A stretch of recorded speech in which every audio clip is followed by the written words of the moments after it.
Welcome to the Tech Egg. Don't get scrambled. Enjoy the video.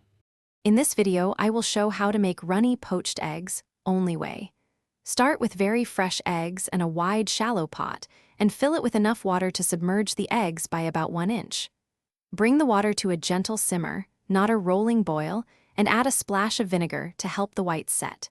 Keep everything ready so you can move quickly when cracking the eggs. Gently crack each egg into a small ramekin so you can slide it in smoothly and avoid broken yolks. Stir the simmering water to make a gentle whirlpool, which encourages the white to wrap around the yolk for a tidy poach. Slide the egg in close to the surface rather than dropping from height, and poach no more than 2 to 3 eggs at once to maintain even water temperature.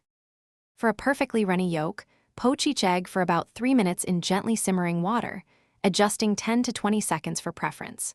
Remove the egg with a slotted spoon and briefly blot on a paper towel to remove excess water.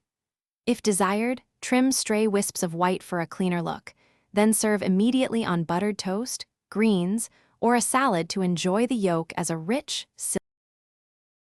Thanks for watching. Consider subscribing if I helped unscramble your problems.